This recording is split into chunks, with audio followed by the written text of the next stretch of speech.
Social gatherings are one of the interesting features of its society, but there is a special event which stands out as the most unique gathering in the world. It is not the Muslim Hajj or the Hindu Kumbh Mela. Known as Arbaeen, it is the world's most populous gathering, and you've probably never heard of it. Not only does the congregation exceed the number of visitors to Mecca by a factor of 5 in fact, it is more significant than Kumbh Mela since the latter is only held every third year. In short, Arbaeen dwarfs every other rally on the planet, reaching 20 million last year. That is a staggering 60% of Iraq's entire population, and it is growing year after year. Above all, Arbaeen is unique because it takes place against the backdrop of chaotic and dangerous geopolitical scenes. Daesh, aka the ISIS, sees the Shia as their mortal enemy, so nothing infuriates the terror group more than the sight of Shia pilgrims gathering for their greatest show of faith. There is another peculiar feature of Arbaeen. While it is a distinctively Shia spiritual exercise, Sunnis, even Christians, Yazidis, Zoroastrians, and Sabians partake in both the pilgrimage as well as serving of devotees. This is remarkable given the exclusive nature of religious rituals, and it could only mean one thing.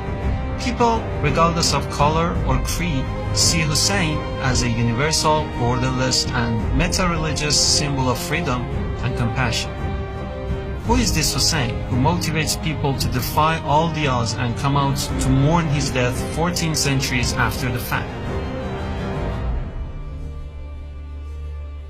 570 AD, Arabian society is fueled with ignorance, with injustice, with tyranny, and with cruelty. Injustice on the political level, injustice on the social level, and injustice on the economic level. This man's grandfather, by the name of Muhammad, rises in Arabia.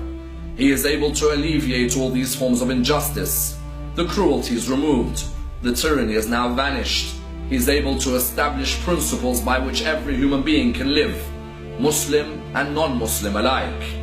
50 years after Muhammad's death, the same ignorance returns. The same injustice is now returned. It's fueled the whole Arabian state. Tyranny everywhere, cruelty everywhere. Racism is now part and parcel of that society. A man must stand. A man must ensure that his grandfather and his message do not die.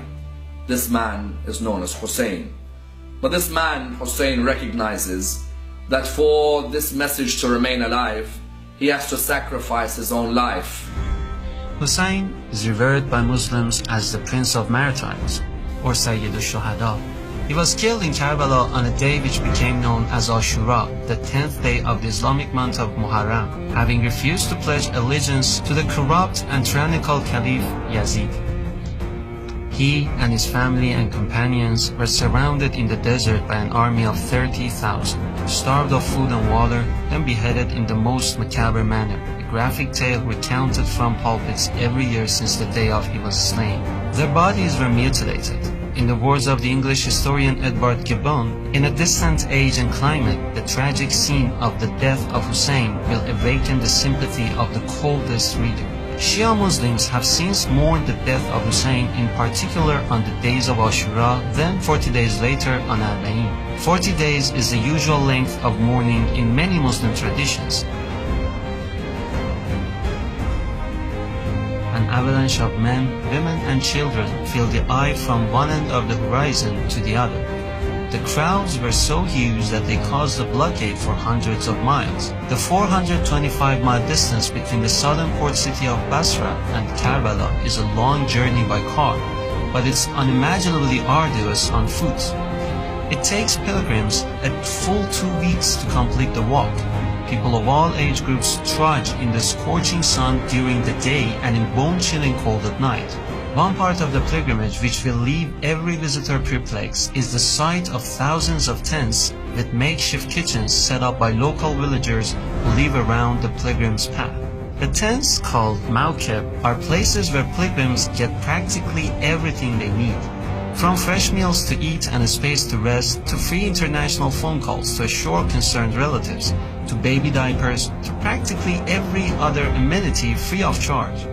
In fact, pilgrims do not need to carry anything on the 400-mile journey except the clothing they wear. More intriguing is how pilgrims are invited for food and drink. Mawqif organizers intercept the pilgrims' path to plead with them to accept their offerings, which often includes a full suite of services fit for kings. First, you can have a foot massage, then you're offered a delicious hot meal, then you are invited to rest while your clothes are washed, ironed, then returned to you after a nap. All complimentary, of course. Everything, including security, is provided mostly by volunteer fighters who have one eye on Daesh and another on protecting the pilgrims' path. To know what Islam teaches, don't look at the actions of a few hundred barbaric terrorists, but the selfless sacrifices exhibited by millions of Arbaeen pilgrims. It isn't easy for an outsider to understand what inspires the pilgrims. You see women carrying children in their arms, old men in wheelchairs, people on crutches, and blind seniors holding walking sticks. Visitors to the shrine of Hussain and his brother Abbas are not driven by emotion alone. They cry being reminded of the atrocious nature of his death, and in doing so, they reaffirm their pledge to his ideals.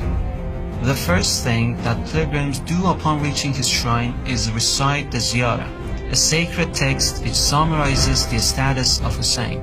In it, they begin the address by calling Hussain the inheritor of Adam, Noah, Abraham, Moses, and Jesus.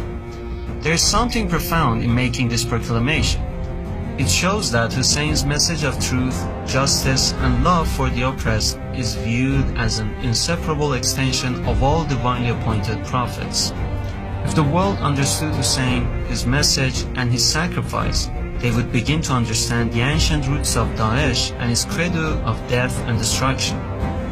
It was centuries ago in Karbala that humanity witnessed the genesis of senseless monstrosities, epitomized in the murderers of Hussain.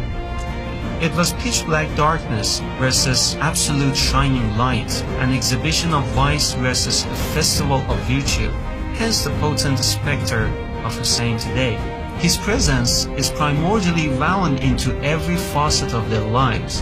His legend encourages, inspires, and champions change for the better, and no amount of media blackout can extinguish its light. Who is this Hussain?